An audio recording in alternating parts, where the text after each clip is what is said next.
Yo, yo. We're live. Shit hasn't hit the fan yet. Oh, but it will. Somehow. Are we just like doom and gloom? Are we just the doom and gloom generations? Are we? I don't know. I feel like we're doing okay. Must be nice. Must be nice to go to bed every night and tell yourself that. Look on the bright side, brother. Death is the only release. Anyway, how you been, man? Working a new job after working at Domino's for over a decade straight. It's been interesting so far. I got to carry mail today. Do you have like one of those sling bags? I did. Yeah. Fuck yeah. Good for you, man. I got my own one. 13 miles, 30,000 steps. Next time I see you, you're going to look like an Ozempic baby. Probably. You're like skin and bones. You're like, I've been walking 20 miles a day for the last 70 days. I'm going to be the tannest ginger that you've ever seen. That's going to be fucking terrifying. So you'll be slightly lighter than me, probably. By the time it's all said and done. The ceiling's pretty low, if we're being honest. Shit.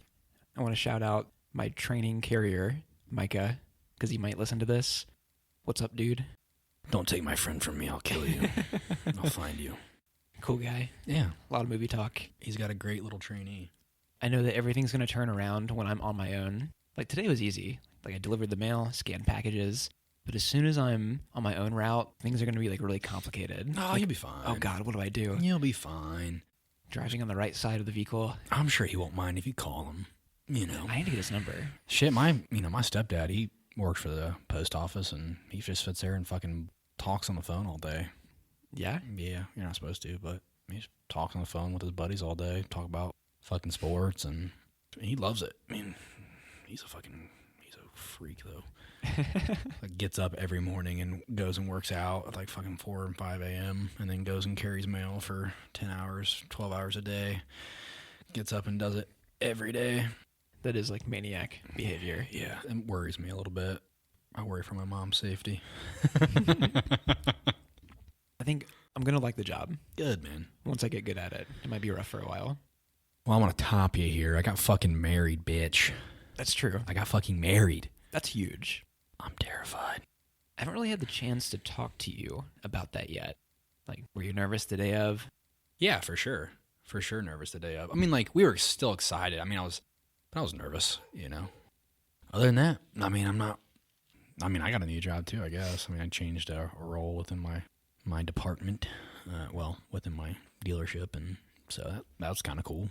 It's less stress, and I got tattooed today too, which was pretty nice. So I'm a little sore right now, but that was a good time. And yeah, me and Elizabeth got married. It was a good time. That's crazy. So far, so good. I think everything's okay.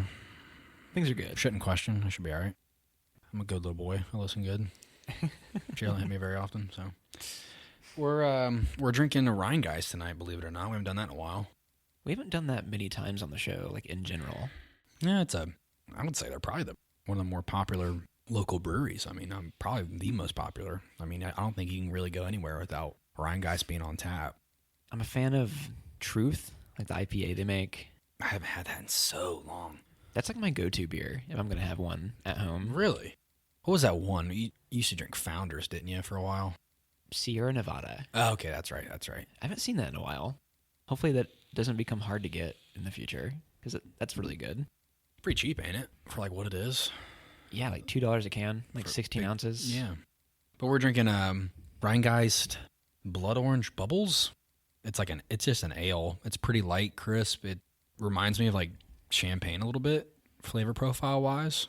Just not as boozy. I'm liking it so far. We got Modelo on standby. We drink fruitier beers way more often than we used to. Fruity beers for a couple fruity fellas. You know us. Yeah. Yeah. I don't even know what it was this winter in like fall season, but I did not enjoy the darker stuff as much.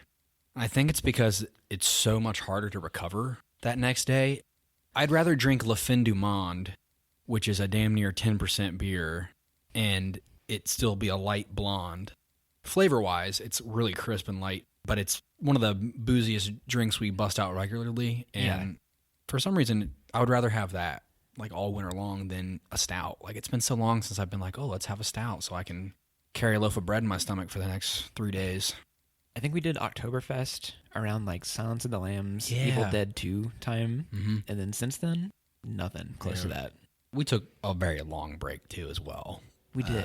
So that does have something to do with it, I think, as well. But yeah, we're going Modelo Especial on the side here, which we haven't had in a long time. I couldn't even tell you the last time. We usually drink Modelo Negra. But yeah, man, we're doing Secret Life of Walter Mitty. This has been a long time coming. I figured this would come sooner than it did. Yeah. Kind of surprised. I did take a long time to get around to this one. You got to save your favorites over the years. You know, I still really like this movie after watching it again. I probably haven't seen it in probably 5 years. I think the last time I watched it was when I was living in Middletown, maybe, which it's been a while. That was the last time you saw it? I think, man. Damn. It's been a long time. I mean, granted, this movie's like over 10 years old now. True. So, but I watched it when it came out. I didn't go to the theater, but I watched it after it came out on Blu-ray and shit. I don't know. It's a little bit of a feel-good movie, you know? Pretty low stakes. It's an adventurous movie, a little bit of humor in there, and a little bit of drama, and like it's just right around 2 hours long. Some interesting scenes, and overall message. Kind of cool, I think. Has your opinion changed on it at all after watching it after such a lengthy hiatus? Not really. No? I mean, granted, with the level of admiration that I had 10 years ago, I mean, I was 14 when this movie came out. Right. So I still enjoyed the aspects of the film that made me fall in love with it the first time. But there's some observations. I don't know if I would make them pros or cons per se. The film is not very challenging. No. So I don't know if you feel this way, but like, I don't really feel like the movie's like doing anything absolutely groundbreaking, but I think what it is doing, it does it well. I don't think it's like a masterpiece, but I think what it's working with, you know, from start to finish within those confines, it's still pretty tight. This movie did not receive like great reviews when it came out, which I've always had a really hard time understanding that. I don't think it deserves the level of criticism that it received, because the movie's like not trying to be this ultra thought-provoking, but it's also not like boring. I don't think it's a boring film. I mean, this is the first time you saw it, right? Yes. You never seen this? Very first time. Watched it a couple times? About twice. I've heard about this movie for years, and I was aware that it has like kind of a cult-like fan base. Yeah. In a way. We cut our wrists and we drop it onto the physical disc, and then we put it in our Blu-ray, and then we get on our prayer mats. And what happens when you do that? Does Ben Stiller appear in your living room? Yes. Jesus Christ. I wish things worked that way. Yes. That does happen, but you have to draw a pentagram, and it's not Ben Stiller. Oh. Might have to try that out sometime. Yeah. Jesus. Yeah, it does have a cult following, for sure. I mean, I was pretty young when I saw it. I don't know that I would ever really seek this film out now, though. That's a distinction we need to make. Ooh, okay. You know what I mean? Like, I don't know, though. I hate to do this, and I hate to draw comparisons to this film, because I think we're going to talk about it soon. But, like, Minari is a film that you have not seen. But that's a film, this is going to sound kind of bizarre, but stay with me. They kind of play in a very similar lane, but Minari is more dramatic, tone-wise, or like feelings that they try to invoke, I think. Maybe not. It's hard to explain. Like, subject matter-wise, the films are very different. But I think The Secret Life of Walter Mitty is like one of the most beautiful films for like 2013. Like, I think the film looks really good. Cinematography-wise, it plays on like some early 2000s, you know, rom-com. You know what I mean? Like, it a little bit. It's very straightforward when he's not daydreaming. It's like a specific thing with like the lighting, like the way things are lit. Saturated. Yes. Very saturated. And is that a negative to you? I wouldn't say it's a positive, but I think Ben Stiller directed the fuck out of a lot of moments here. Yeah.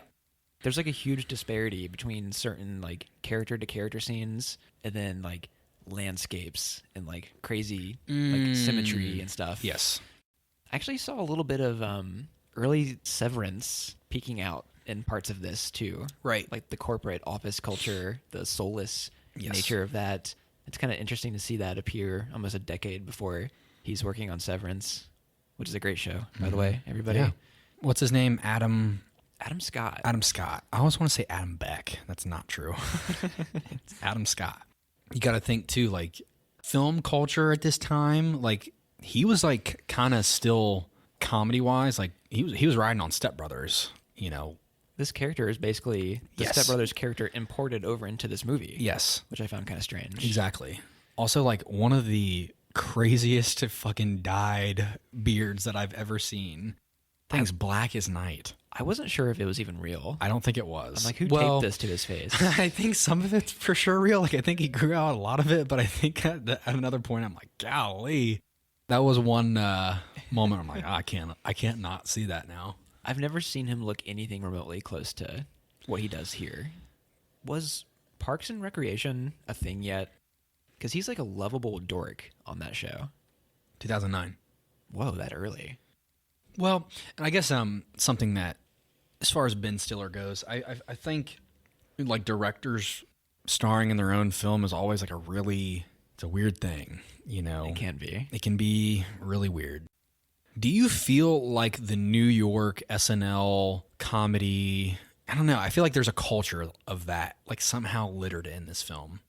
I might be trying to like be grasping at straws here, but like obviously it's set in New York. But like with Kristin Wiig in it too, like it feels weird. Yeah. Was Adam Scott ever on SNL? Like as a cast I member? don't think so. He kind of feels like one of those guys. Yeah. I kept feeling like Bill Hader was going to show up at some point. Oh, Bill Hader. Yeah. I don't know if it's necessarily a style that's coming through. Like obviously like even Bill Hader with Barry, like cinematography wise, the way that the things come out on screen feel very similar to that. And I don't know why that is for me. And I don't know if that's a bad thing. I just think it's interesting. Ben Stiller doesn't direct a lot of shit. So it's kind of interesting to see his take on it. You know what I mean? Like, I'm thinking about like, you know, castmates and his career and the people that he surrounded himself with throughout the years and kind of like how I feel like that's a little bit influential on this film. He's not like some great grand director. So I feel like there's... I think he secretly might be. Really? Severance is a really well-directed show when he's behind the camera. Like, crazy good. But this is like one of the only real serious examples that we've ever gotten from him, like in film form. Because outside of that, it's like Zoolander, Tropic Thunder, which Tropic Thunder is pretty great, by the way. I don't know why I'm forgetting about this shit. I can't remember what else he's done, though. Tropic Thunder could never be made ever again. Like, it is No? fucking perfect. Like, it's a time capsule. 2008, dude. Like, I don't know. I feel like I liked Ben Stiller in this role like a lot, and I feel like the criticism is so unfair. I feel like when I watch this film, I feel like I'm invigorated with the fucking spirit of adventure. And I'm like, life is about fucking enjoying it. Like, I'm like, he's fucking right. While I'm over here like watching, you know, some depressed bullshit, whiny white boy shit that I'm on all the time. Like, sometimes it's nice to just have a feel good film about this. And I think, I mean, it's a little out there, and sometimes the reality suspended quite literally on screen, but I don't think it's warranted. Like a 50% on Rotten Tomatoes is not right for this film. What are the criticisms that are like aimed at this? From what I've read over the years, I will say like critics wise, they thought the film lacked a lot of weight with like the daydream aspects and the fantasy elements. Where like me in my head, I'm like, I thought they were blended in really well, where I thought it was like, I don't really think the daydream fantasy should be laid on top of the reality that they're operating in. Like it is a daydream, and you're looking at the subconscious of a human being. You're not looking at reality. I think that was a major criticism, which I think is wrong. I don't think the imagination of a person, you can't impose that on reality. I don't think this film would work in that way either. Right. I think also like, I don't think the film's like super groundbreaking. I think this is like an easy movie to punch down on, where like I don't really think it deserves it. Like, it's not like the most spectacular thing you've ever seen, but like there is something here that makes you feel good. And I think that's important. I mean, you should feel that with film. And I think for 2013, that's not a lot, to ask for. I'm not really aware of like what the landscape of film was like in 2013. Like, what was this competing with in terms of like holiday-wise? Let's see. I know this came out on Christmas Day. All right, so 2013, we're looking at Lone Survivor, Oblivion, Tom Cruise. Any like indie drama stuff that is like similar-ish to this? Because this kind of feels like a bigger budget, more mainstream-y version of like a slice of life indie type deal. Yeah, there's not a lot, honestly. 47 Ronin, Begin Again. Begin Again is a similar.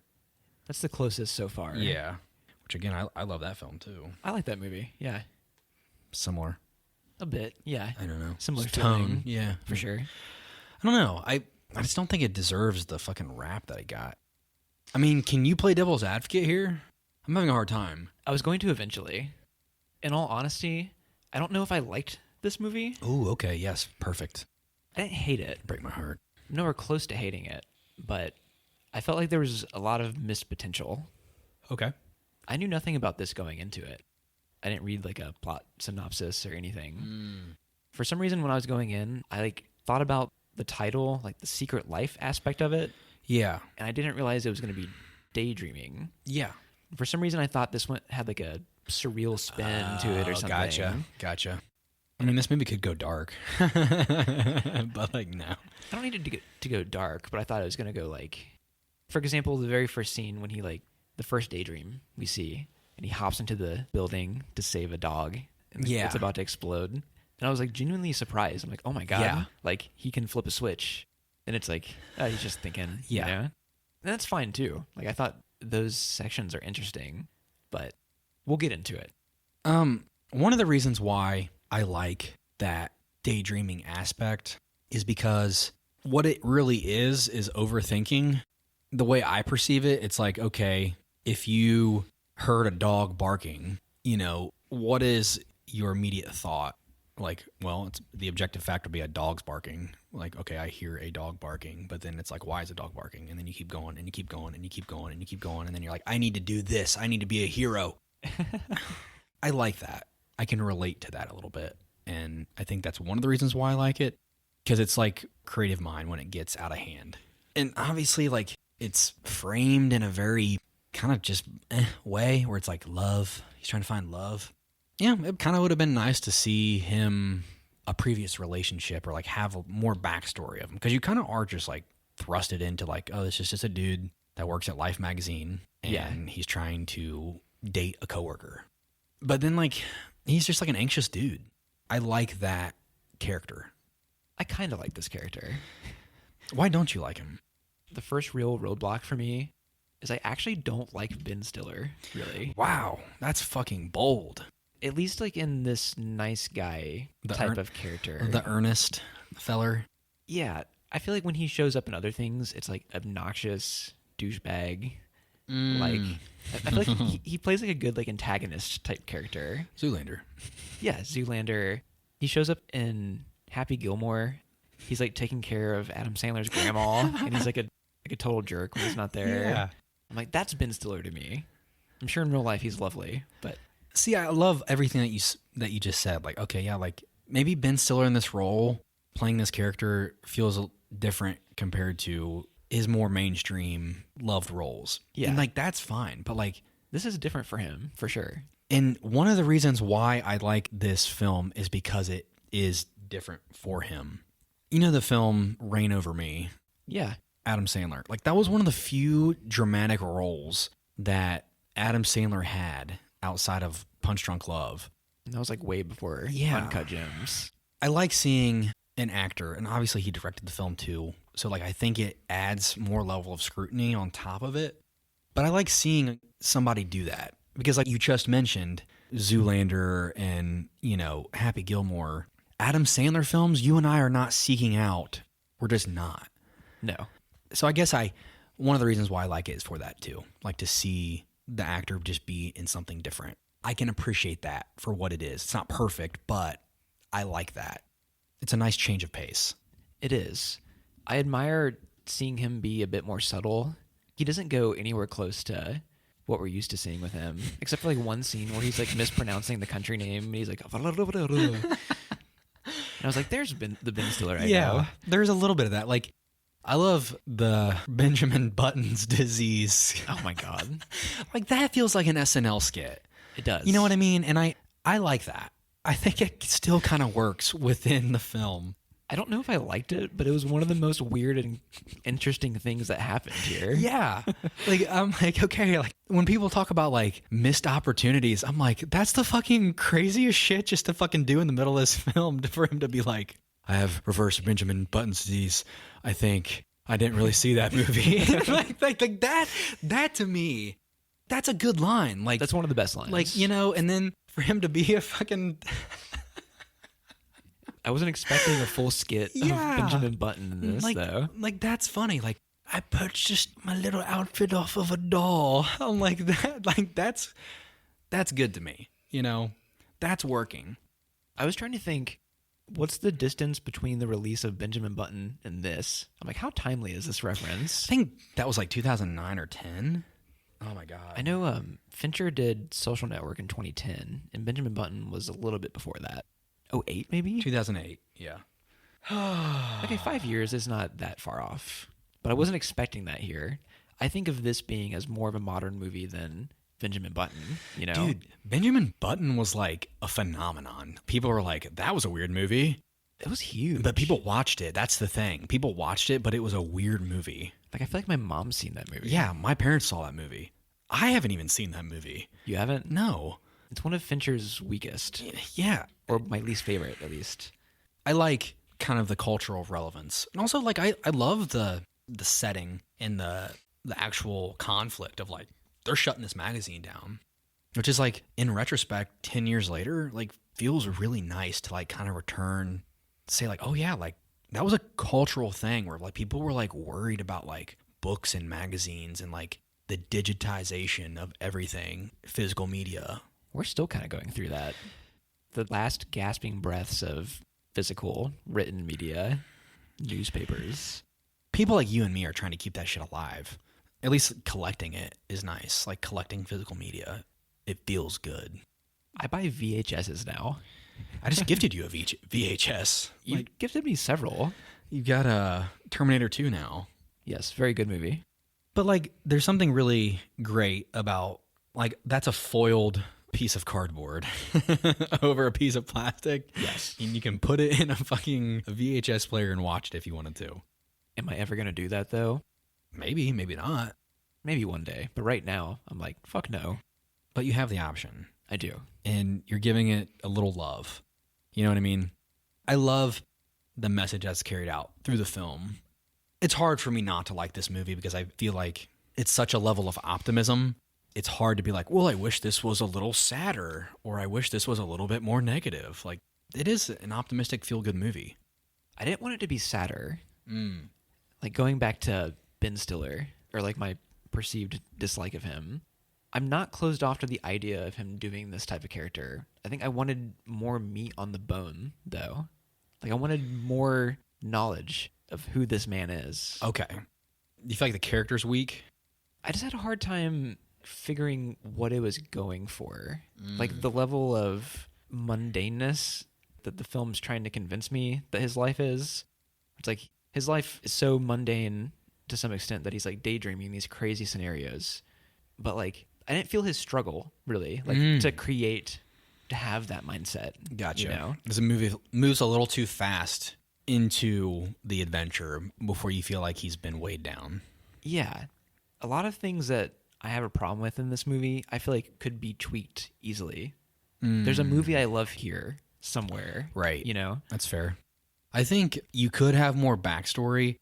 Maybe one of the problems that the film has pacing-wise, I think the film is actually paced pretty well. But you get a lot of exposition late into the film where you get to, like, find out more stuff like, oh, like his dad died. There were hints there. You know, for sure. Yeah, and like the Papa John's cup. I think he felt pretty real. Like, honestly, like I felt like obviously the daydream aspect and seeing it visualized is intense at first. And I think it can be like a little like, there's no way this could happen. No one could do this. But I think what it's trying to convey is like he's looking for an escape of his reality. And he's looking to be somebody that he's not, and he doesn't know how to get there. And throughout the film, he becomes somebody that he can admire and like somebody that did the things that he had set out to do. And I like that. Coming from like, okay, like his dad died. He never got to live his dreams because he had to get a job the summer after high school because his dad died. It's very subtle about those elements. Right. Like, here's your book for traveling Europe. Not that you ever used it. It feels like there are nuggets of like an idea ready to bloom in that aspect. You mentioned his dad passed away. He kind of gave up like a punk skateboard life prior to this. Mm-hmm. He has an irresponsible sister that's not helping him out. We see scenes of him like going over his checkbook a few times, which like I was curious about. Like, there's not a financial struggle with this character, but like that's there. I think it probably was a tool that probably shouldn't have been used in the way that it was. I think what it was trying to convey was not finances, but responsibility. Okay. And that he's a very responsible person, but he sacrifices his life to like take care of his mother and sister because his dad wasn't around to do those things, which I think it's hard to see that too, because the film just like brushes you along on this adventure and you have to like constantly try to remember that. You know what I mean? Like, and that's a way I can kind of agree with you in that aspect of like, okay, the character feels a little weak, but I also think like, okay, like 20, 30 minutes into this film, you're like, it's ready to go. It is. You haven't really like set that stage quite yet of like that struggle, but you do get it later, but maybe it's put in the wrong spot. Like maybe the adventure would feel grander if you got to know those things a little bit more. And then also I think the second act of the film would be stronger because of that.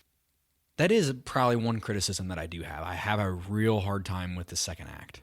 What portion specifically? Because he comes back and then goes back out again. Yeah, that was kind of weird. That is the one spot in the film where I feel like it really fucking steps on the brakes where it doesn't have to, because then he's fucking hiking in the Himalayas. And I get it, like he goes back and gets all of his camping shit and he doesn't accept failure, but I feel like the movie rushes along really quickly after that. We kind of get the montage treatment. You get the montage treatment. I'm like, I could use 10 minutes of that journey. Would have been cool. Yes. Like the Himalayas should have been a grueling fucking experience, and I don't really feel like we got to experience that through the screen. It was montage, and that's frustrating.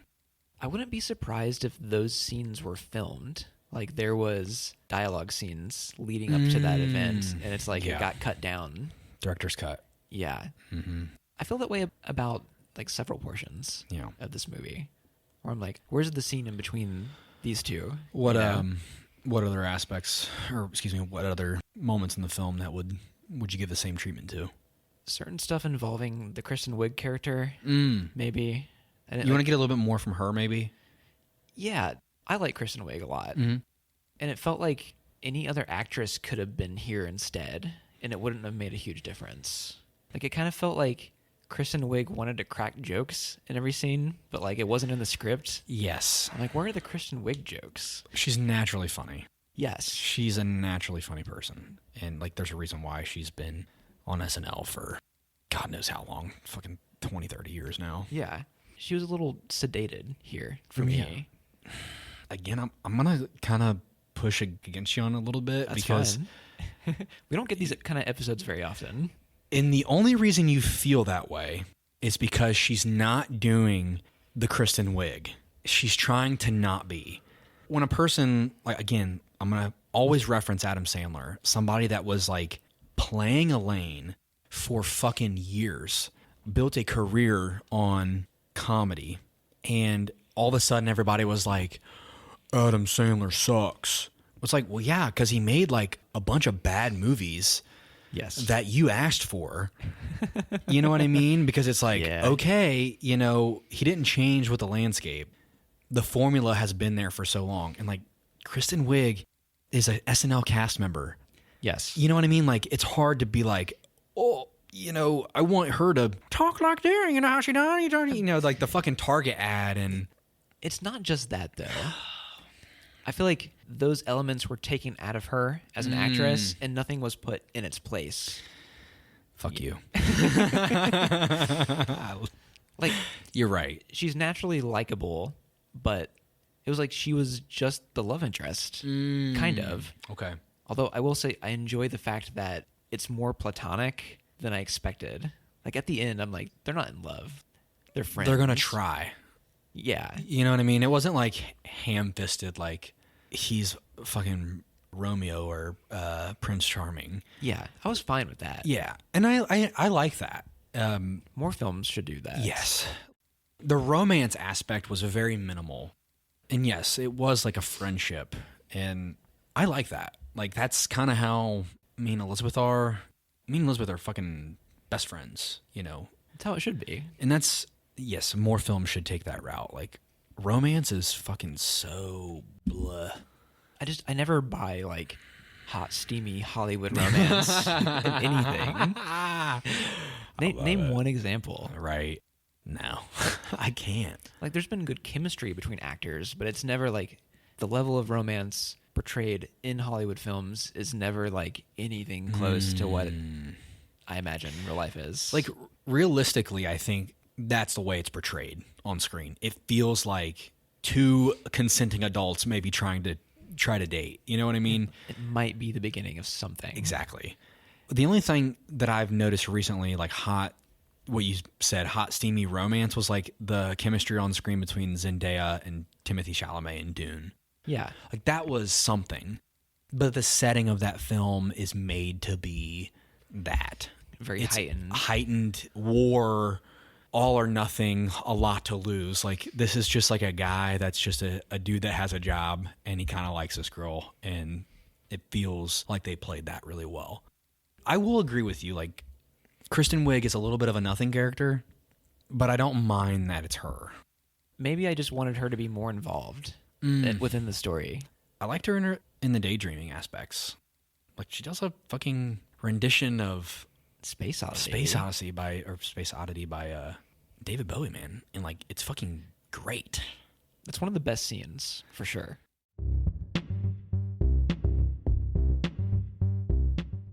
Where were we? Oh, you wanted to bring up some positives. Yeah, like, I think where the film takes off for me is when, you know, he takes the adventure. He goes to Iceland and Greenland, and there's not a lot happening in those scenes, but I think it's nice to see the character do the thing. Like, conflict-wise, there's not a lot. It's really, like, situational. It's not, like, deep character arc, anything like that. You're watching this dude that's never done anything before, like, just try to navigate this bizarre quest that he's on. Yeah. And I enjoy how awkward it is, like, when he first goes into it. Yes. Going to the bar, asking questions, only having 2 cars to choose from at the Yes. car rental. Was this, like, a Matrix reference? Get the red one or the blue one? Yeah. Yeah. Never seen The Matrix. I don't know, like, what choice means what. Does Neo choose the red pill? Oh, God. That might be blue pill. No, he chooses the red pill. He does? Yeah. Okay. Nice. I didn't even catch that. You fucking... Bro, Ben Stiller's so fucking based, bro. I like that initial awkwardness of him first showing up, though. Right. That feels really true to character. I like the Dragon Ball Z Stretch Armstrong fucking combat between old Ben Stiller and Adam Scott. It's fucking wild. It's like just there. It started to go farther than I thought. You're right. Then it went farther than that. To go even further beyond. I was like, what movie is this all of a sudden? Man. It literally turns into like that Dragon Ball Z, like it's straight up anime. And I'm like, that's fucking wild that they just did that. They're like surfing like blocks of concrete through the streets. It's very silly and fun. Yeah. It's more like Scott Pilgrim. You know what I mean? Yeah. Very Scott Pilgrim. Damn, I didn't even think about that. See, this is why I like the film, because it does shit like this and doesn't apologize for it. And I think that's worth something.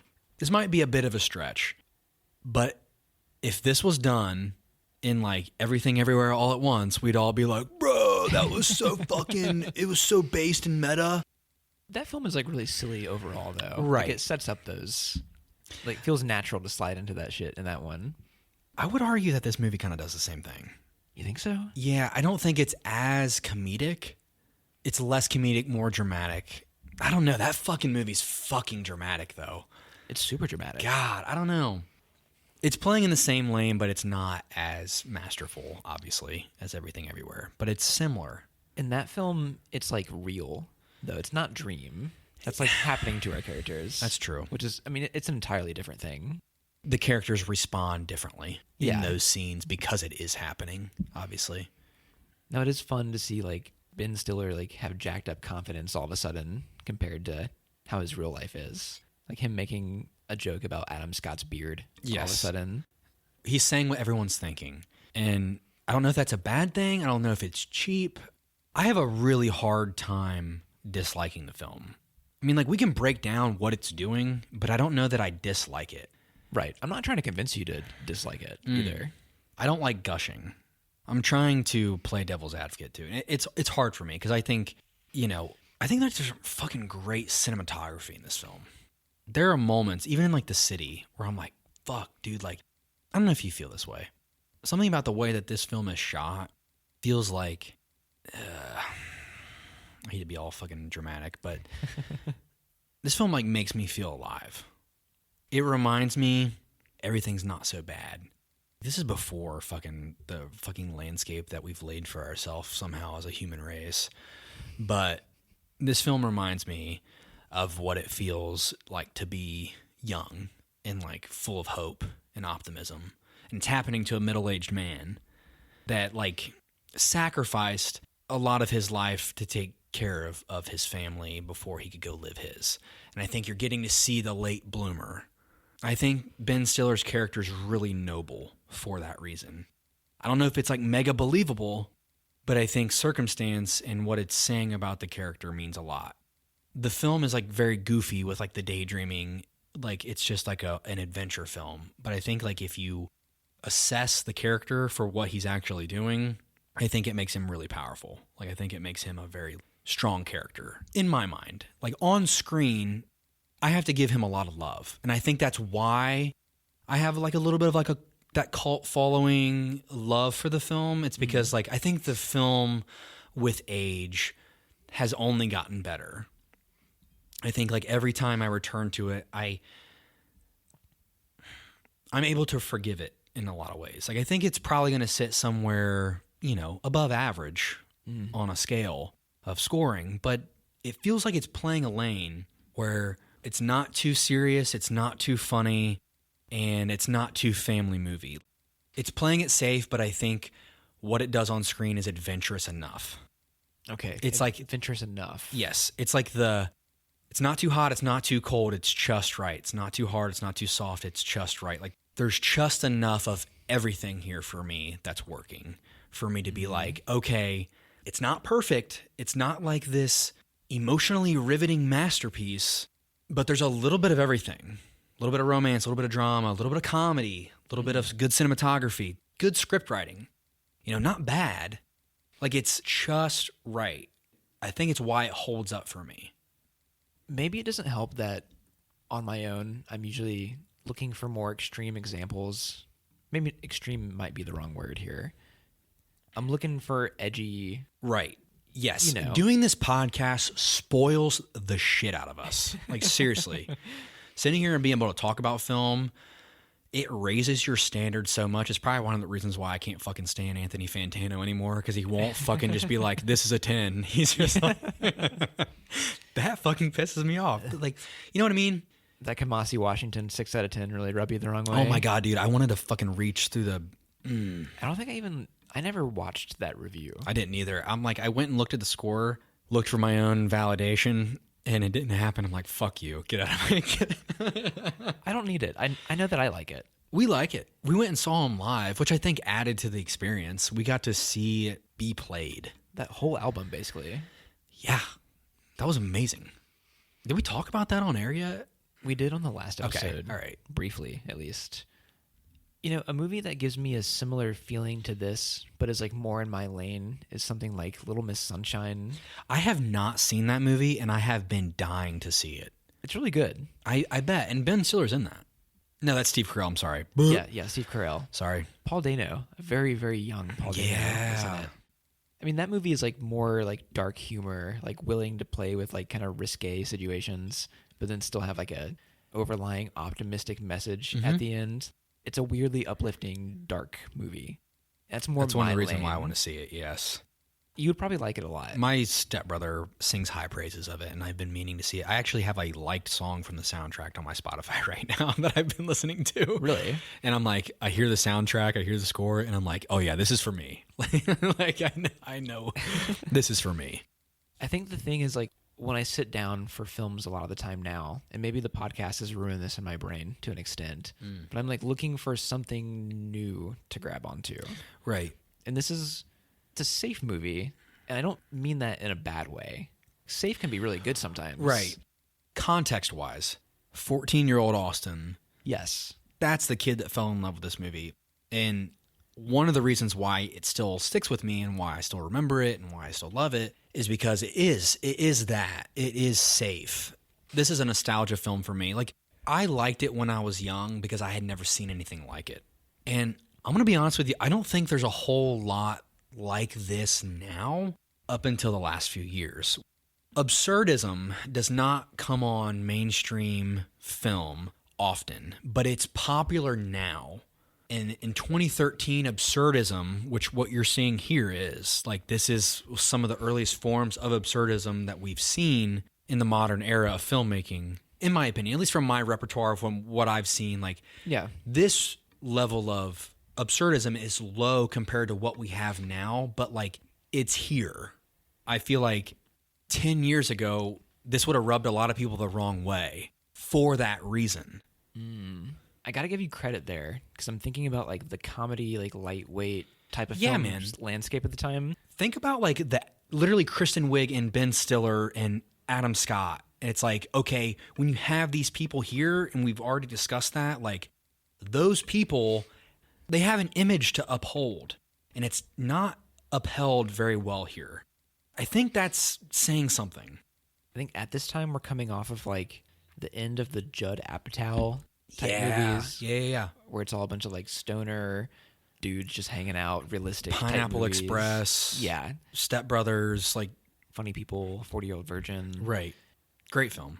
I love the 40-Year-Old Virgin, but I've seen it way too many times. I think I've seen it like 3 times. I think I was like, this is enough. 3 times sounds about right. This is way different compared to that.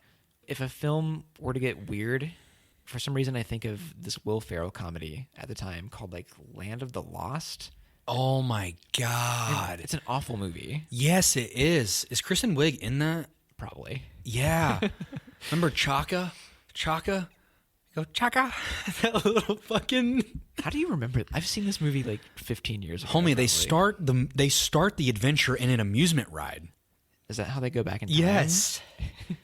That's one of the worst movies ever, but I've seen it so much. It's horrible. But that movie is weird. Like, it has like stop motion animation dinosaurs. Yes. But it's like a really like zero IQ type comedy. Exactly. Like, everybody's dumb. Tropic Thunder is the same way.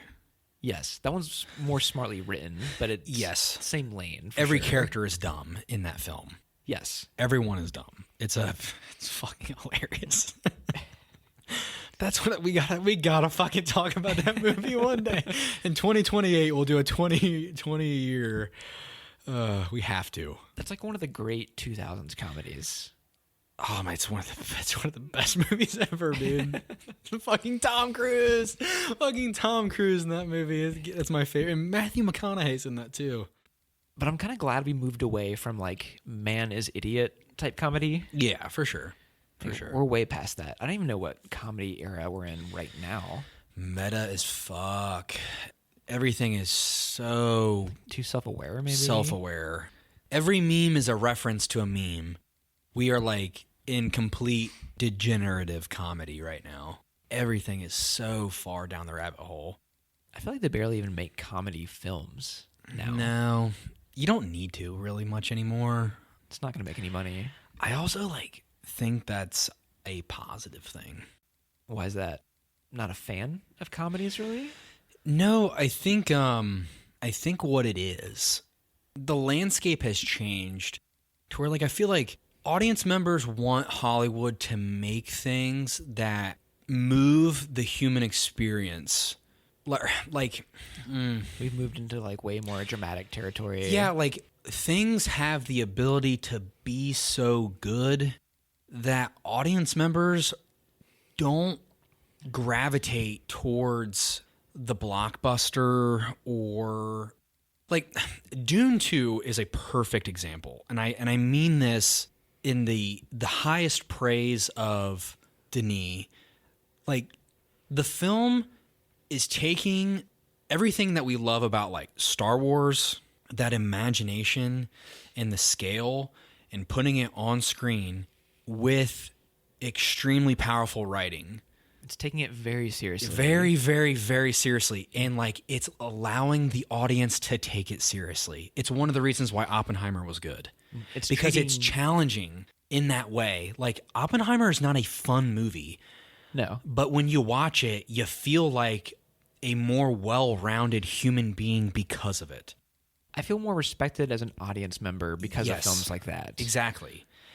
And I think the landscape now, that's the era that we're in. It's that people want to be treated like responsible adults. That's what makes a good movie now. People want to feel literally Oppenheimer and Dune 2, the two most serious films of the years, the last couple of years, I should say. Oppenheimer came out last year. 90% across the board, audience and critic. And it's okay, why is that? It's because people want to spend their money on good movies that treat them like big boys. Nobody wants to see fucking Kevin Hart and Dwayne "The Rock" Johnson punch a fucking monkey or whatever the fuck they're doing out wherever the fuck there are. You know what I mean? No one wants to see the fucking shoot bad guy. We're big boys now. Why leave the house, spend $15 on movie tickets for that? It's even hard for people to spend money on good movies in general, right? Outside of the terrible shit.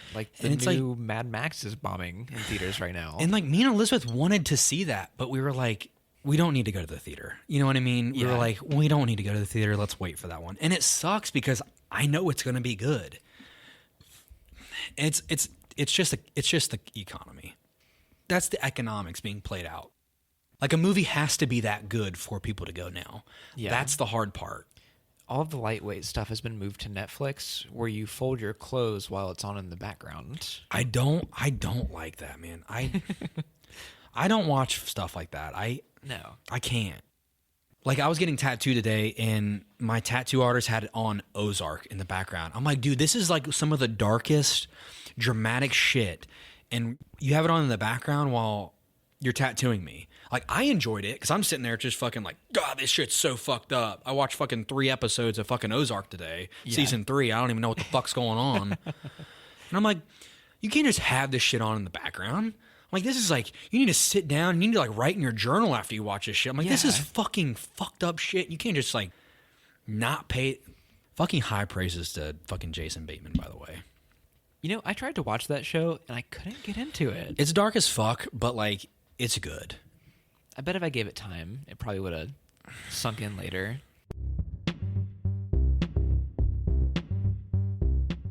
Oh, yes. Very nice. Yeah. Oh, wowie. That's always my go-to for some reason. I can say my wife now. My wife. my wife. You'll do that for a little while, for sure. And then she'll stop. Weird coincidence, but this script was in limbo for over a decade, I think. Oh, really? I did not know that. And many people were attached to it, not Ben Stiller over the years. And that included Sacha Baron Cohen as Walter Mitty. Honestly, I could see it. I think he's secretly a really good actor. He could do a role like that. What's unfortunate is where's he been? What's he doing? I don't know. He was gonna play Freddie Mercury. Oh my God, he'd have been perfect for it, man. Yeah. I'm gonna be honest with you. He has a level of awkwardness that I think that Rami Malek didn't have. I agree. Rami Malek was like confident awkward, which I didn't think really translated very well. That film wasn't a good encapsulation of like what Queen was or their struggles. It was more like Hollywood. The band members had like their hands in the making of that movie, like the living band members, and it felt like, let's make Queen cool. And that was the movie. I really dislike that film, actually. Yeah, I didn't like it very much either. But Sacha Baron Cohen as Walter Mitty, I'm trying to imagine this. It would be like the awkwardness. Here's a film that's fucking adjacent. God, why didn't I think of this? This is also like a fucking deep cut favorite of mine. 14-year-old Austin fell in love with was Stranger Than Fiction, Will Ferrell. That's a good one. Fucking great movie. Darker. And that's one of the reasons why that film works. Yeah. Darker. I don't think this film needs to be dark, though, because it is playing on the sense of adventure. Right. And I think if you do that, it completely undermines what the film was trying to accomplish. It would be an altogether different film. This film is about adventure. And we haven't even really talked about it, but like we've done nothing but like kind of like pick apart nitty gritty. But like I love the attention to art in this film, like the Life magazines in the background, the credits rolling at the beginning, like The Secret Life of Walter Mitty, or like directed by, or like the usage of words, like yes, playing into the environment. I think that shit's like, to me as a viewer, it's like such a beautiful way to make a film, you know, feel like you're being thrusted into a world immediately while also like warming up nice and slow. Like, yeah, it's like, it's not just a fucking black screen with, you know, that in itself inspires a sense of wonder right from the get-go. Like, it reminded me of like Mr. Megorium's Wonder Emporium. If you've ever seen that? Wait, fucking no. Dustin Hoffman. No, I've never seen that. You've never seen that? We're fucking my next Meckerman, Mr. Megorium's Wonder Emporium with fucking Natalie Portman and Dustin Hoffman. Oh shit, That's who's in that? Yeah, man. Serious? That's a great movie, man. That's a family film. You have a lot of like deep cut old favorites, don't you? Yeah, like You have a lot of those old favorites. I do. That you've like held on to for years. They made me who I am, man. You know, like something about adulthood that I will never understand.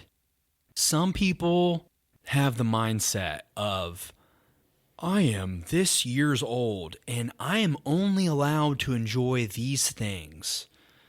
And I don't agree with that. Like going back and like giving love to the movies that you loved when you were young is accepting like you were a kid. It's like you accept that like you were allowed to like these things at that point in time and you can still like them now. And to me, it feels like you can remember why you like this thing.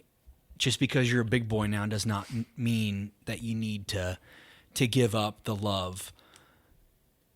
And, you know, it's remembering your innocence and what makes you that way. And like, I think ultimately like that's life restoring. Like, I think that is optimism. Yeah. And it's like optimism is like the regaining of innocence. It's the opposite of nihilism, where you reduce yourself down to like, these are the objective facts that I've been given in this terrible fucking hellscape of reality. And it's like, yeah, you can do that. That's fine. Like, you can reduce things down to fucking atoms if you'd like. But like, factual statements doesn't mean that life isn't beautiful. And I think, you know, like giving love to the shit that made you who you are is like the ultimate form of self-love. Like, you've got to like appreciate, like, I'm still a country boy at heart, but like Elizabeth will dress me up like a little fucking Democrat little fuck boy. And like, that's fine. Yeah. But like, I'm going to go shoot shotguns with my dad every once in a while. And like, I don't know how you feel. I'm trying to think of like what are the films that I've held on to for years. I'm like, what is that? when I view you, I'm like, dude, you still watch fucking WWE, and like, Yeah, I do I'm like, dude, that's okay. sometimes. Like, that's okay. Yeah, Like, you're allowed to do that. that's like my one really big guilty pleasure Yeah, man. that I have. It's cool. It's like really dumb, but It is, and like, and that's okay, man. Like, yeah, that's fine. And like, that's what I like about it. exactly. Like, and like, honestly, like, I wasn't like super into watching WWE, but like, I had action figures and I played the games, and like, Yeah, that was my exposure to it as a kid. And like, when we watched like WrestleMania together, or like a Royal Rumble, like every couple years together, I'm like, this wasn't what I grew up on, but like, I like getting in the headspace of like, what makes somebody enjoy this? You know, like that's like, I had the complete opposite reaction where it's like, I watched Iron Claw recently and I was like, oh my God, wrestling is terrible. I forgot that you saw that. I think a comparable movie for me with like Walter Mitty was like when I was 14 or 15, there was a movie called Nick and Nora's Infinite Playlist. Never seen that or heard of it. It's Michael Cera and Kat Dennings. It's like a little bit of a romance teeny bopper type film. Yeah. I can't remember the plot. They're like going through the city. They're going to these various concerts, a bunch of indie bands on the soundtrack, and that was like appealing to me at the time. And I watched it again last year, and it was like so bad. Like I didn't hold on to that one. Gotcha.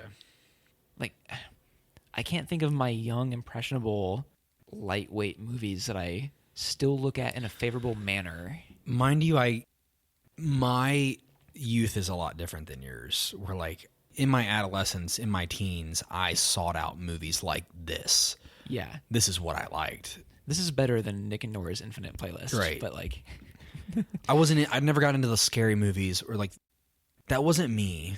mm-hmm. And like I tried to be that, and I tried to like adhere to those friend groups, but I just could not. And it's because I didn't enjoy them. I saw them for what they were, and I found them very boring. Are we talking bad spooky movies? Yeah, and stuff like that culture of young kids going to the movies as a group, and like that just like wasn't me, man. I didn't. I played with that a little bit. I didn't like it. I went and saw like Ouija and like a couple others in theater, like just like bad movies. I followed the Saw franchise for years. Oh God, you poor bastard. I saw Paranormal Activity in theaters, like that kind of shit. I've seen Paranormal. It's fucking terrible. I didn't like it. No, it's not good, and like the build up and the payoff is terrible. Like the fucking payoff in that film is one of the worst. They're all the same too. Yeah. It's always the same sequence of events. They feel easy to make, too. Like I feel like you can see through the veil a little bit too much on those. Those are like no budget movies. Yeah. Like we're gonna film this chair, and it's gonna move an inch, and like we're gonna be that'll like- be your scare. Yeah. Do you want to talk about like maybe like this is a little self-indulgent, but like one of the reasons why I think I like the film as well is because I feel like there's a real representation of photography, which is like nothing that I've really seen before. Like this film is also like a love letter to photography in many ways. Yeah. And this is why I think it's a great film, is because of this point. There are not a lot of films that are able to be like, this is a medium of art that we're going to comment on throughout this plot. Yeah. And like, it's here. And as an artist, as somebody that enjoys, art, film, music, like deep love for these things, photography is like an area that I'm like not well versed in. Like I've never picked up a camera and been like, I'm a photographer. But like to be able to appreciate it and then like it be expressed on film throughout the plot of the film feels really powerful to me, because like in the subject matter of like this magazine is dying, people are going to lose their jobs, people are going to forget about magazines, and then you have a character that is tasked with the great Sean, what's his fucking name? Sean O'Connell? Sean O'Connell, Sean Penn. Yes. Sean is Sean. Sean is Sean. Words to live by. The character's tasked with his life's work being submitted on Life magazine's cover and this final hurrah.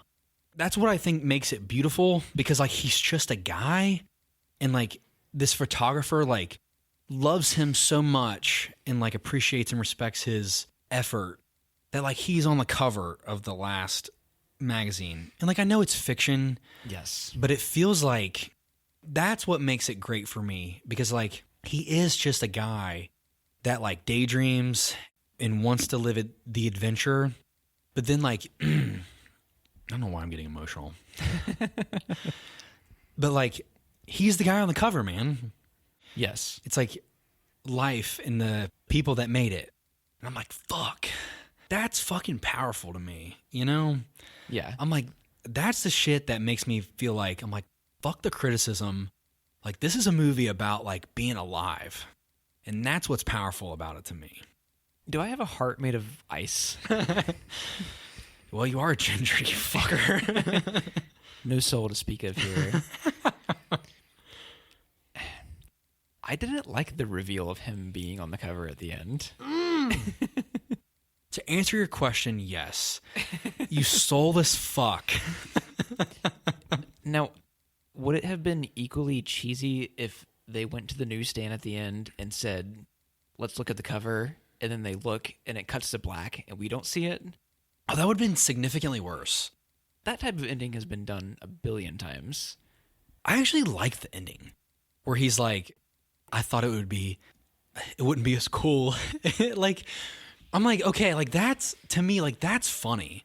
Cause like the film is also like trying to tackle seriousness in that way, but then like a nice soft landing where it's like, oh yeah, like don't forget, like we can make like a fucking meta comment.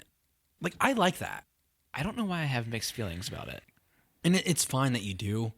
I just think like, again, to my point earlier, like I think when the film was made, it felt like such a mess to critics, where I think like, to me, in retrospect, it looks like more of like groundwork for like films that we spoke on, like Everything Everywhere All at Once. Like that movie gets away with a lot, man.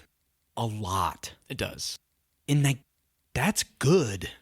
It's easy to be forgiving of like the ridiculous situations in that movie because like it's like a whirlwind. Like that is exactly overstimulating. I honestly think that this movie is that as well, just not as extreme.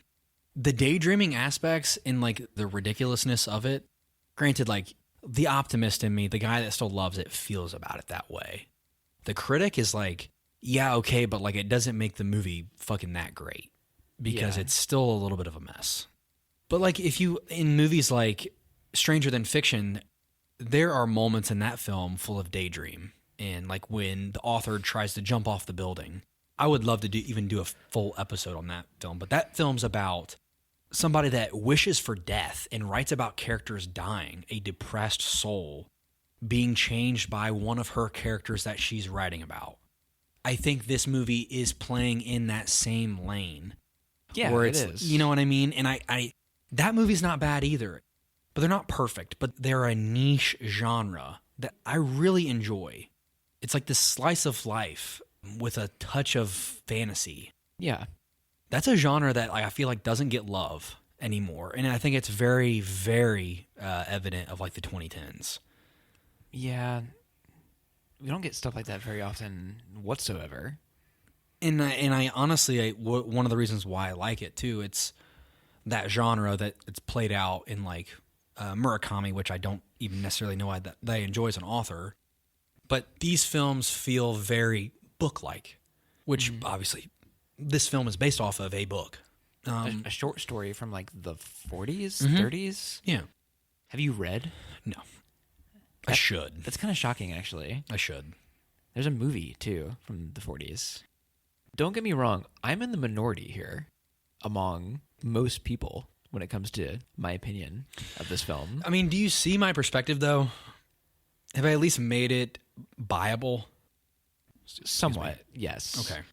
I feel like the film has kind of like, this is just me, but it's like a blank slate nature to it where it's like you can run with emotion with this film. Feels like almost like build your own adventure and the emotion that it's trying to create.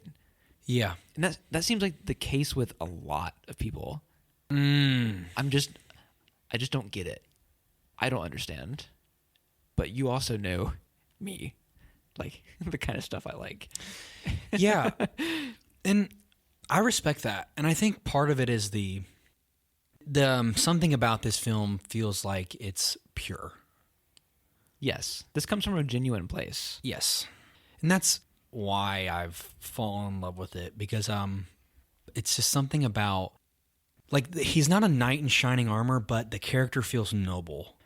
And I like that. Sometimes it's good to feel like character wins.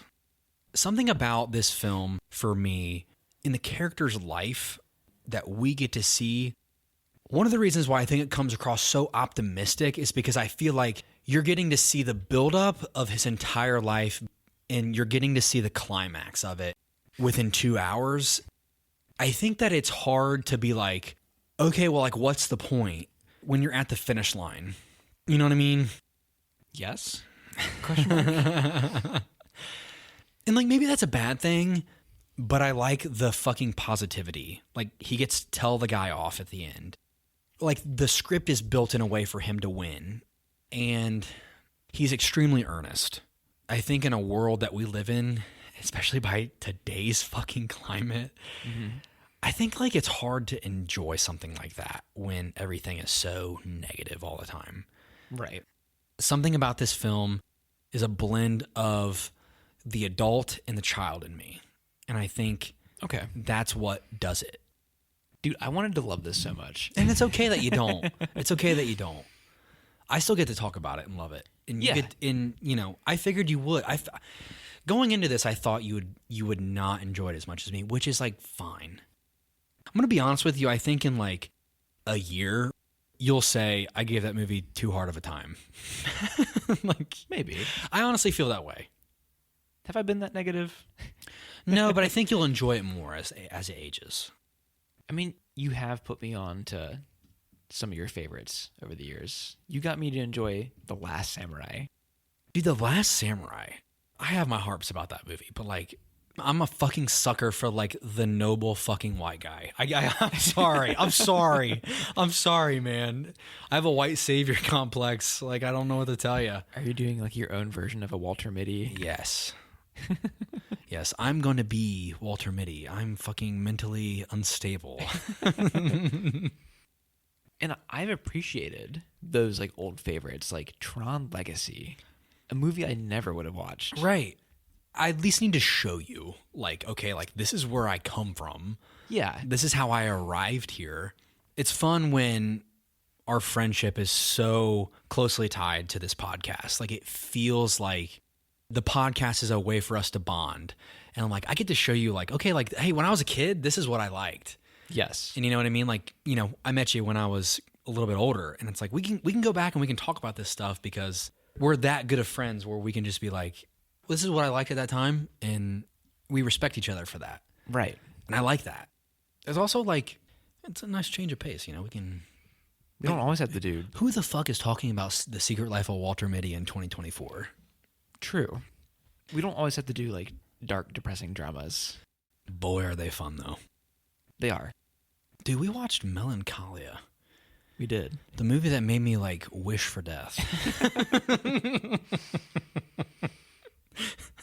That was a fun one. And then I'm like, oh, yeah, I love being alive. Let's watch Secret Life of Walter Mitty. And you're like, oh, put the brakes on, bud.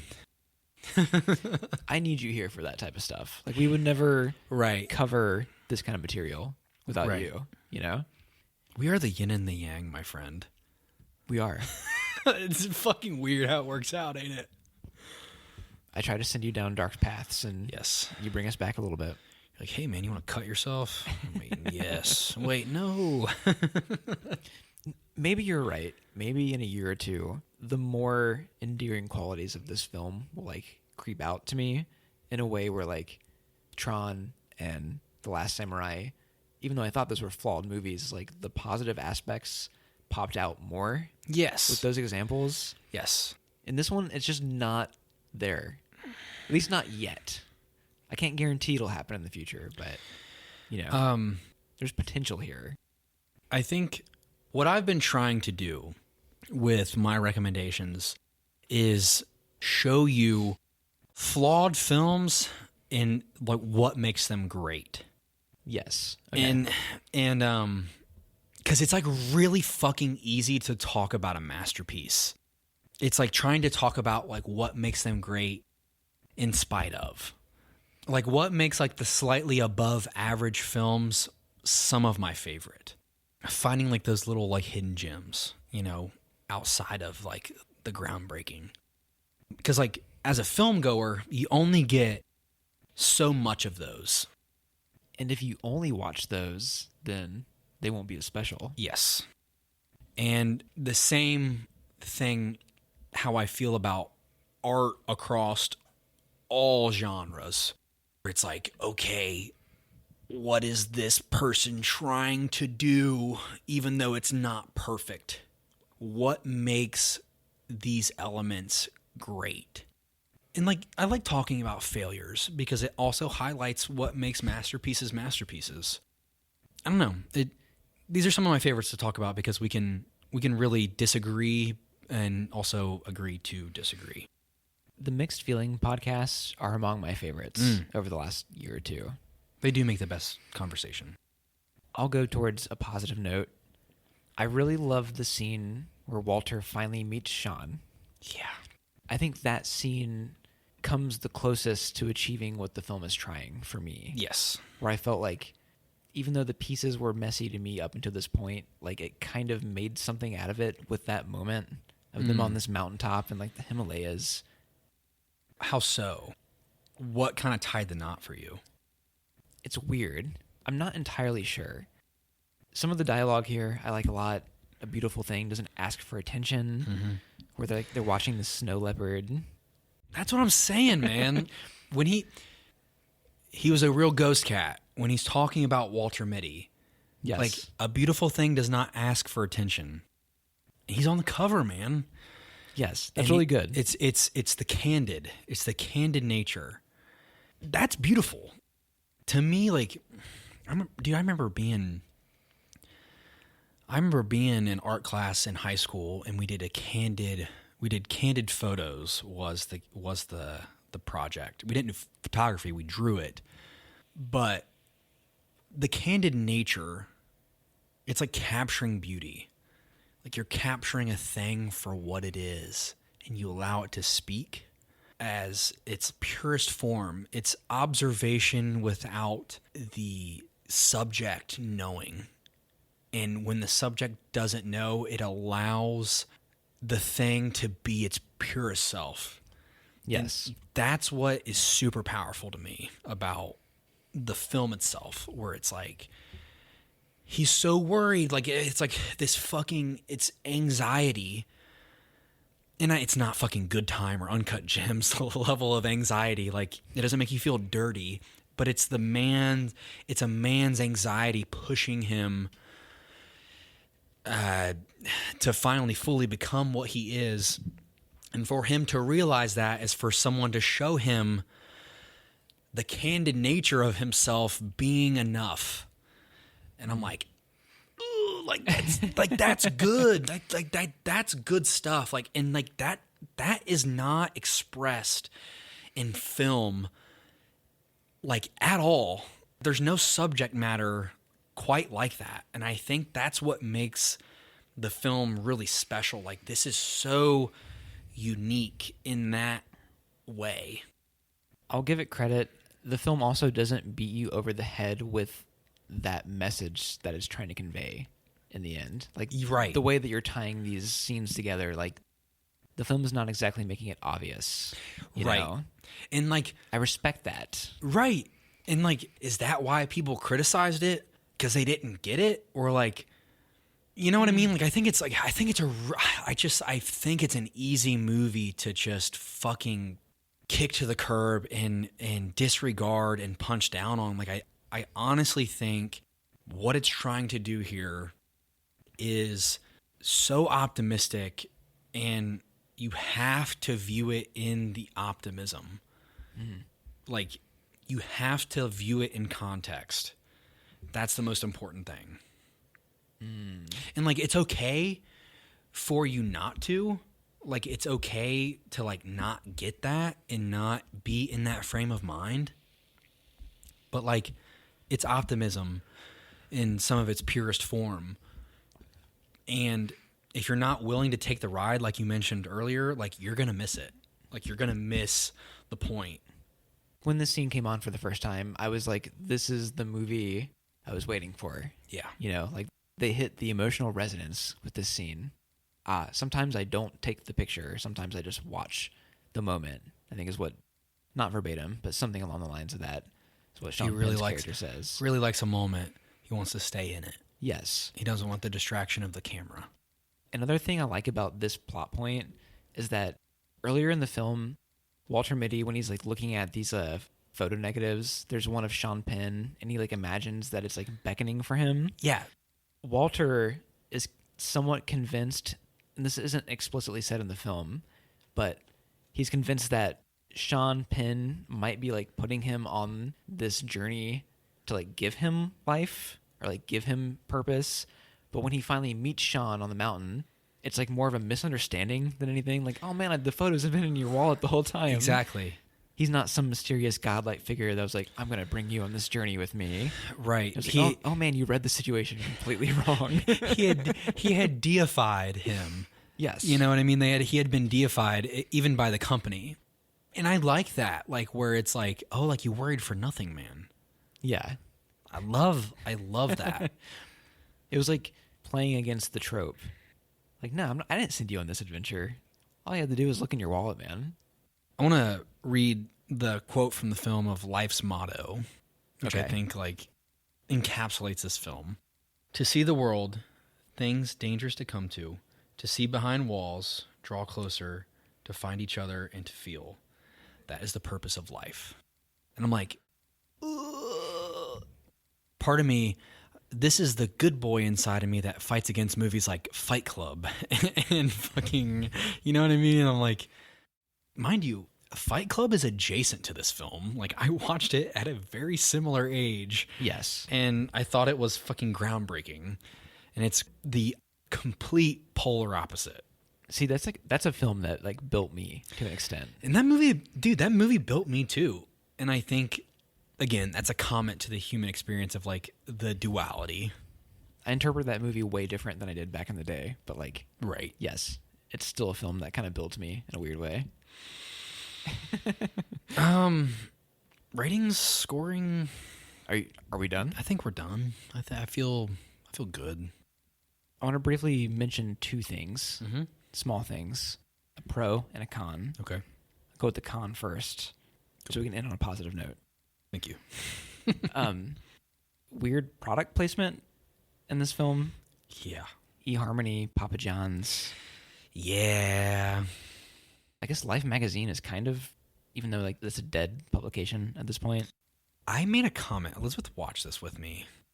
I said, ha ha ha ha, fucking subtle advertisement.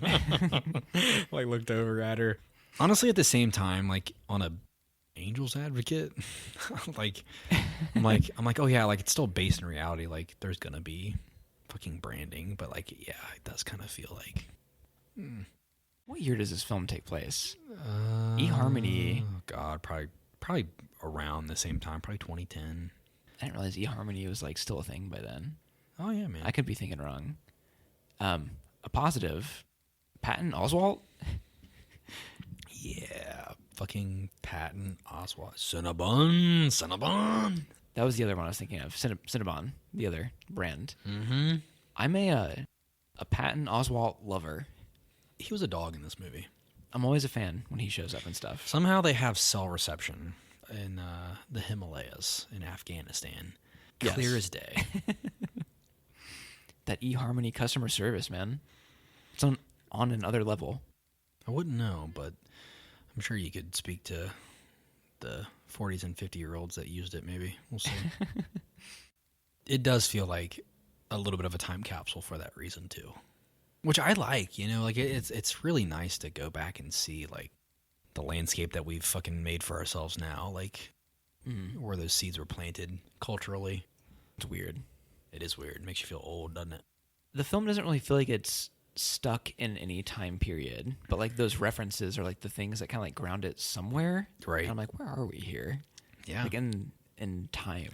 That's early social media, man. That's early social media. 10 years ago, like, one of the reasons why I think it feels so scary is because the quality of information that we receive now is so intense. Mm-hmm. And I think the access to information that we find ourselves in is a fucking double-edged sword. Or like you can like really fucking understand things to the point where it fucking scares the shit out of you. Yeah. And I don't know.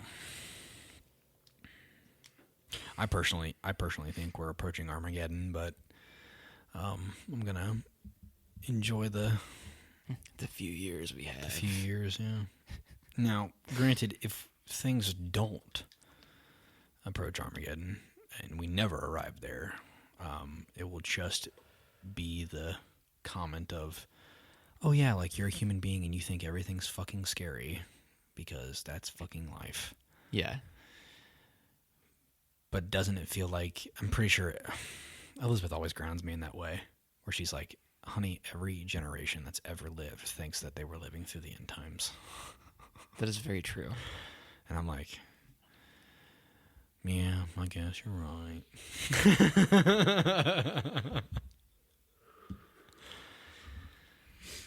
It's a good thing I'm not dating a man, or otherwise we'd fucking blow our brains out.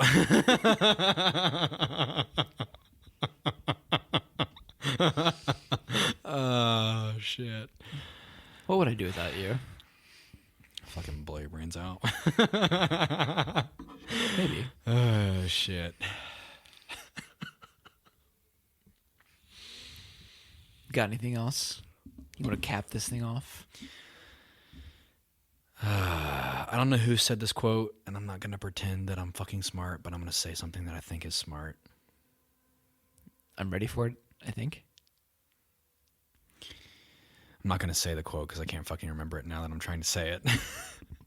Something along the lines of, there's 3 types of people in this world. The brave ones that go to die, the smart ones that go crazy, and the fools that live in this crazy world. Who said that? I don't know. I think Voltaire, maybe. Some smart guy. Somebody that's smarter than me, who's also probably crazy. The best ones are always crazy. Oh, dude, they fuck the best. All right, I'm done. I'm done being a fucking degenerate. I'm sorry. It's all good, man. Hey. Wouldn't have it any other way. Ratings. Like, how do you feel? Let's get out the door here. It's God, I don't know. I challenge the fuck out of you with my point of view. So, like, I don't let mine have any weight. Like, it's fine. Honestly, I'm in like 5-ish territory. Damn, fuck. I know that sounds crazy. I respect it. Like, I'm not dogging you, but I'm surprised it's that low. That's what, with the caveat of chance to improve for me personally over time. Okay. I understand it. Like, I understand your point of view. You definitely took on, like, the critic's point of view more than me, and I took on, like, the cult-following audience. I think this movie is, like, a 7.5. I think if this movie was directed by somebody else, but still starred Ben Stiller, it would be better. I think so. Yes. I don't know who that would be. I think there was a couple of no's that needed to happen along the way. Whether that's from Ben Stiller himself with other producers or studio involvement. Something tells me that there's a better movie that was shot. There's deleted scenes here somewhere. But I still like really enjoy everything that's happening here, obviously, because I have a soft spot for this. I guess I enjoy the absurdity of kind of what it is. I enjoy the mess because ultimately I think the optimistic, the endearing, the rejuvenating aspect of the message kind of like trumps that, which is what those comparisons that I drew with, like, again, like Everything Everywhere All at Once, like it's optimism in the face of nihilism. it's life in the face of death, where this movie feels like life in place of like crony work culture. Yeah. But it's there for me. Can I have a crazy last minute hot take / question? Yeah, absolutely. I think that the Adam Scott and Ben Stiller characters should have been switched. That would be fucking weird, but I see it. Something about Adam Scott playing lovable dork instead of like CEO cliche, I think I would have preferred.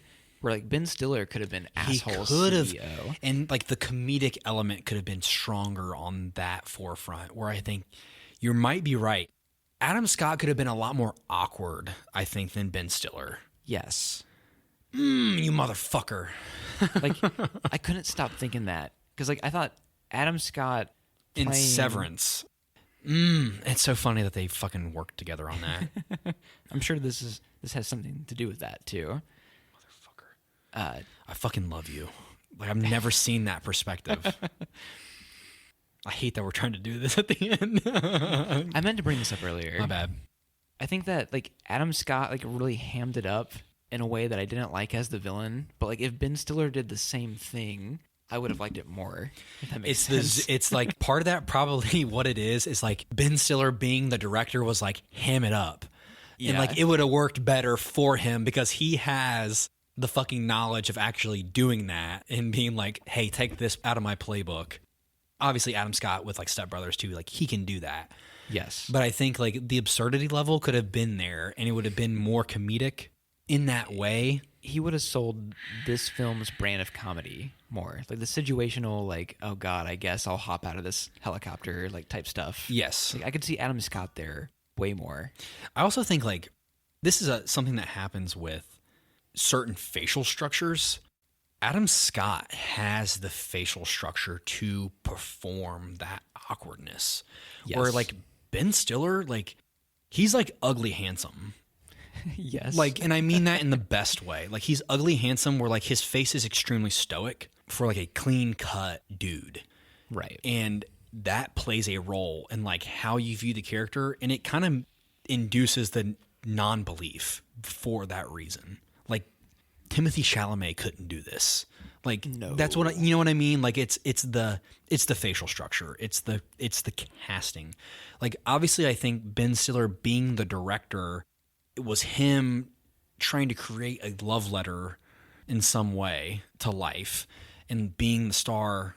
It's something that he wanted to express. But you might be right. Casting wise, it probably would have been better for him to take the fucking sidestep. You're fucking right, you bastard.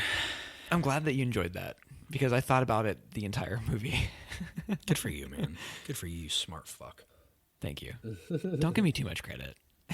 I enjoy your perspective. This is why we do it. Thank you. I enjoy your perspective too. All right, homie. I'm ready for you to do what you need to do here and fucking lead us down the next road. Come on, man. Spiel me. The next thing we're talking about. This is a film that I watched for the first time this year. Okay. And I like that. It's one of the new movies that I got on Criterion for, like, Christmas. I've been trying to not repeat directors, like, still. And this is a director that I didn't know the name of, but I've been aware of the work they've done for a long time. This is from director Brian De Palma. He's kind of a contemporary of, like, Spielberg and Scorsese, and I had no idea. He's famous for films like Carrie, Scarface, the very first Mission Impossible. What the fuck? Which is like a weird mix of... Yeah. He's kind of done a bit of, like, everything. But this film is about a B-movie artist who, like, works with sound on films. And when he's out one night recording sounds for a new movie, he witnesses a politician die in a car crash. And then the sounds he's recorded leads him to believe there's, like, an assassination plot. Oh my God. It's got John Travolta in it as the lead. Perfect. My favorite Scientologist. Yes. John Lithgow is in this film, if you know who that is.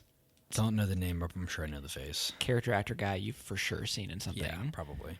This is a weird movie, but it's one of the best shot movies I've seen in a long time. Like, some of the most weird, interesting cinematography choices. This actually appeared in Quentin Tarantino's like top favorite 20 movies, like from up until the 2010s or something like that. I can't remember the exact specificity, but this is like in Tarantino's top 10. It's like a very stylish, campy but serious assassination thriller. Okay. I thought it'd be timely because we have a presidential election Oh, coming perfect. up. Yes. Yes, perfect. This is exactly what I want to think about. And the climax takes place on Independence Day, July 4th, which comes up soon. So. Is this fucking like Vantage Point? You ever seen that movie? Sorry. What is this movie? Oh, who is that? I don't know. It's got fucking what's his name from Lost in it. Like a sniper movie. Yeah, it's a really good movie. At least it was when I was fucking 12.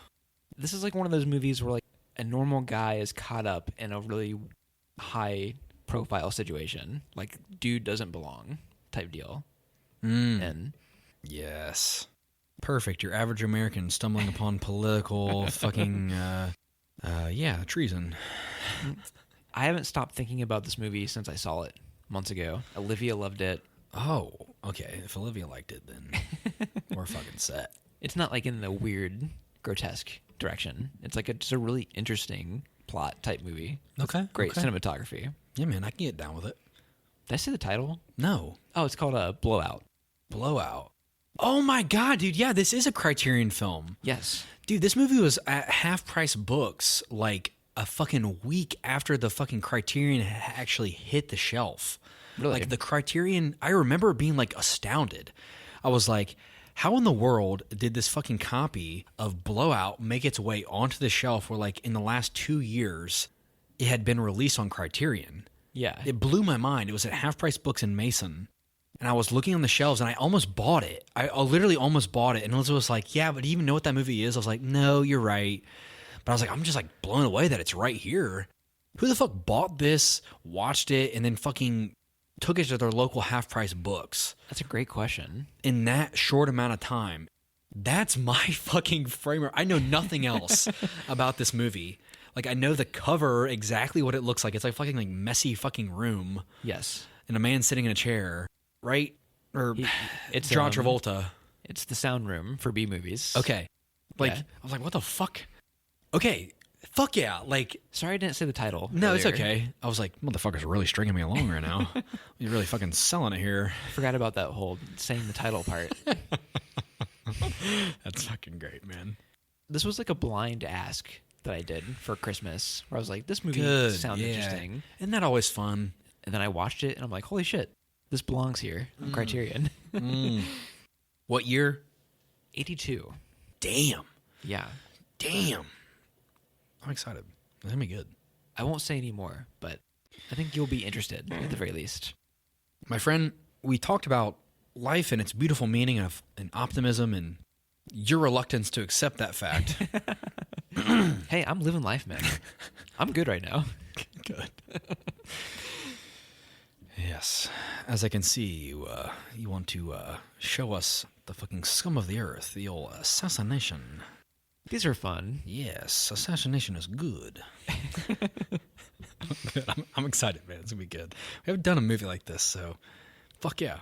Until next time, it was a good one. If you could do me a great honor and get us out of here. Adios.